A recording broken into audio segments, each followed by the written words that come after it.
Today I want to talk about Tyrese Proctor, who is interesting to me because he seems to be the returner that at least mainstream draft consensus thinks is going to be the guy who vaults up to top 5 or 7 or whatever in the 2024 draft.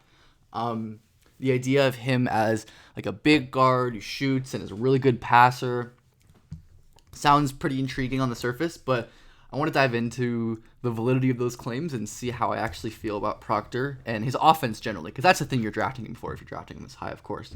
And I think as a passer, he's good to very good, but not great. And I think that's one of my big disconnects with, spoiler, I don't view him as highly as like a lottery level player at this point. I think the passing is good, not great, where he is at his best getting downhill, changing directions, really nice tough delivery lay down. We see him wrap that ball around 2 defenders. But the vision and the decision making are things that we're going to see throughout this video. As yes, this is a good play, but he's going to miss a lot of reads. He doesn't do a good job of hitting like the perimeter off of his drives. He's very much an inside passer versus like an inside out passer or outside in passer. He's most comfortable passing on the interior. And again, when he can win with his handle and his change of direction, which is a question, but we'll get to that. He wins low, explosive handle here, dumps off when the help steps up. That's really good stuff. But I want to focus on the size of the passing windows Proctor gets. As my good friend PD Webb says, you can learn a lot about a passer at lower levels based on how big the windows that they pass into are. And is this an NBA level window? I'm not sure. Proctor is at his best when he can stand, he can scan, he can find open cutters or shooters when he's not pressured a ton, where again he picks up the ball, pumps, makes a nice weak side pick and roll read there before kicking down to Lively. This is like not a super complex pick and roll read, but it's good. He's a reactive passer at heart. Proctor's best when he can read the defense and punish them for their mistakes, where he sees this defender leave Lively and then passes it in there from a standstill. It's pretty good stuff. Proctor can reject the screen and kick as well. Again, when he's in space, when he's getting downhill, that's when his passing can really shine. That's when he can make the most out of his vision and the good job he does just reading the floor when he's open, when he's unimpeded by pressure. And I think he's going to be really good on second side actions like this, where Proctor necessarily doesn't have to worry about a second level of defense or a lot of pressure because that's occupied by the scheme or the alignment here with the paint totally open, where he can only read this defender being absolutely nowhere, slips it in for a wide open dunk. It's simple stuff, but it's stuff that NBA 2 guards, off guards do for sure. And I think that's definitely what Proctor projects as. I wish, though, he was more aggressive as a passer, as we see him make a really wild whip pass inside as he loses his handle. The handle, full stop, is an issue at this point, but we'll get to that soon. Where falling down, tons of traffic, but sees Lively switched onto a small, really crazy, over the head whip, perfectly on target. This is the kind of high-level aggressive passing I want to see more of, because right now Proctor isn't doing a ton of that. I'm worried about his ability to make high-level NBA reads and deliveries, where this is not an easy play by any means to get the ball to Lively in the middle, but there's a lot of space, and the great college prospect playmakers make this pass, or at least try it, whether it's a wraparound or over the top. And Proctor either doesn't have the vision or doesn't necessarily feel confident enough in his ability to get the ball there, or there's something with his wiring that isn't making him make this pass. But even if he turns the ball over, I think it's fine. Young players, young elite playmakers often have lots of turnovers because these are high risk, high reward plays, and those are the most valuable ones for sure. And again, we see this interior pass, and when there's pressure, Proctor tends to stop reading the floor as clearly as he seems to without pressure. He's not finding this fairly open interior pass. He loves to pick his dribble up again. He likes to hold and pivot, and probably that's due, I think, in part to his weaker handle, but it works at times. He is really smart, but there just isn't a ton really there. And I think that handling scoring issue is maybe the biggest problem for his passing overall, is that he struggles off of a live dribble he struggles getting separation and beating defenders and forcing rotations when even he like has an advantageous position here attacking a closeout. He doesn't have the speed or the handling or the strength or anything to get anything other than a really difficult contested shot. Again, can't win with strength or speed here. And the wiring and like aggression to me is one of the bigger concerns I have, where Proctor, I wish, would shoot this pull-up or drive here and pull this defender towards him, maybe open up a pass to Lively or a skip out or maybe a shot for himself. But he's just very timid and passive. And while I think a lot of players can like be turnover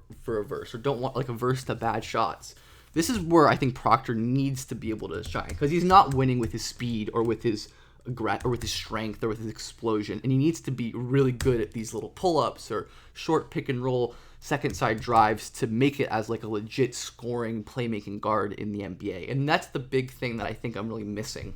Again, even against smaller defenders can struggle to separate, and there definitely are moments where he uses his size as a scorer effectively, which we'll see. But again, the handle just needs to tighten up, which I definitely think is possible.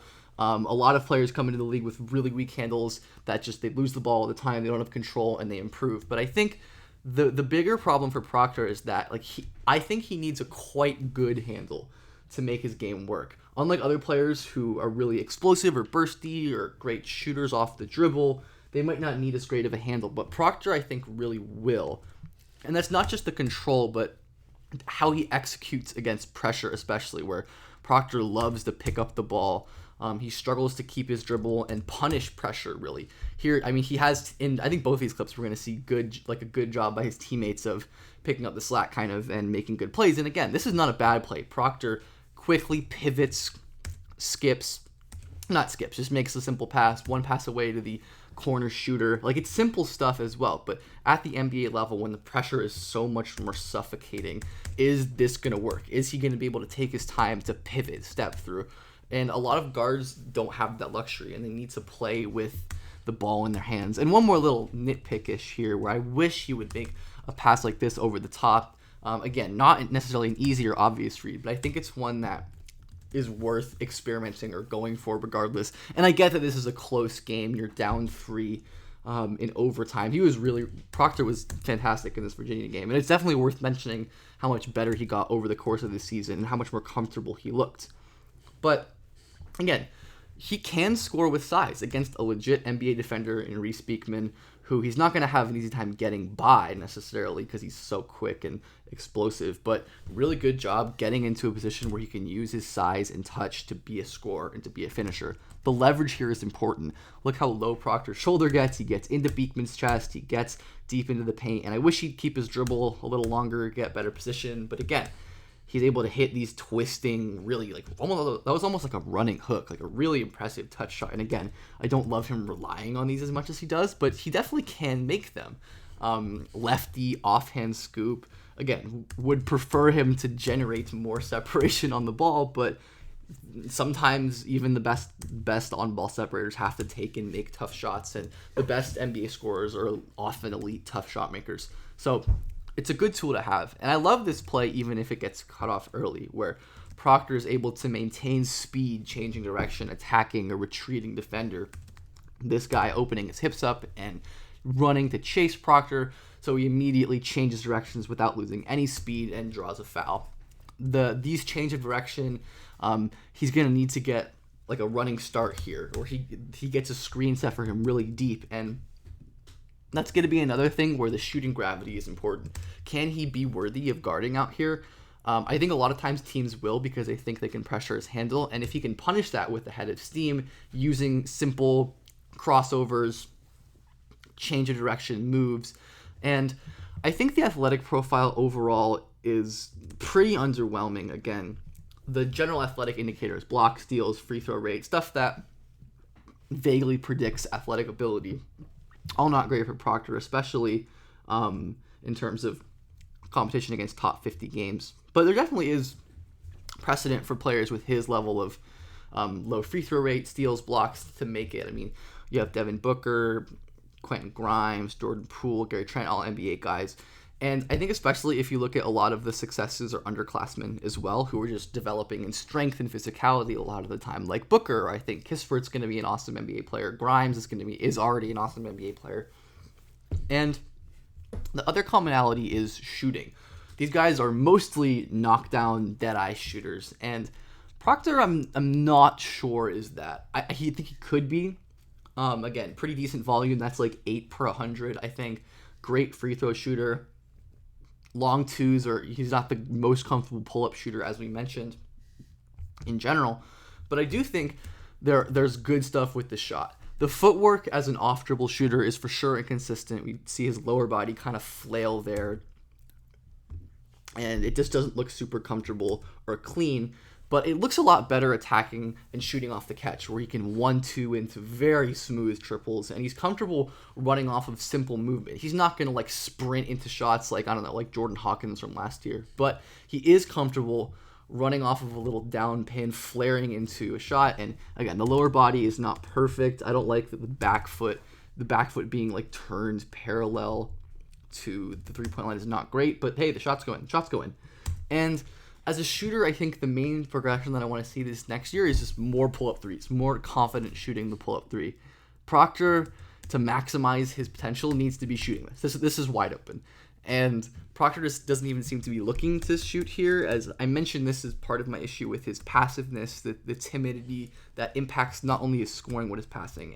And I get that Duke seemed to be like running a play here, like a cross screen to get Pat Young the ball. But again, you have the open shot. I assume he would be green lighted to shoot this, especially in a game like this.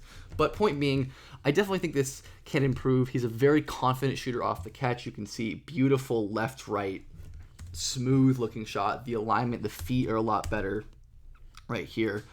Right over the contest without flinching at all. And these are the kind of plays that Proctor's going to need to make, because I think ultimately he's more of an off-ball secondary guy, right? I don't buy Proctor as an on-ball creator. I don't think he has the high-level athleticism or handle or playmaking or shot-making to make that work as a primary in the NBA. But he is good at a lot of things. The passing is good. He's got good size. I think the shooting's going to be good. So I definitely think there is a potential useful player in Proctor. And this isn't about the defense at all. We're just analyzing the offense. But I do think the defense is solid. He has solid awareness and activity as a help defender. He's nimble getting around screens and defending the ball. And I think, though the NBA level athletic tools are the same concern on defense, it's pretty solid and workable given his size. But I think I view Proctor more as like a mid-late first guy with maybe late lottery upside if things go right, or he makes big progressions at Duke this year, which of course is possible. Anything can happen. It's very difficult to predict oftentimes at this point. But I think Proctor's interesting, and I'm very excited to track him this year, see how the primary skills improve, and see if he can change my mind and make me think of him as more of a high lottery level prospect.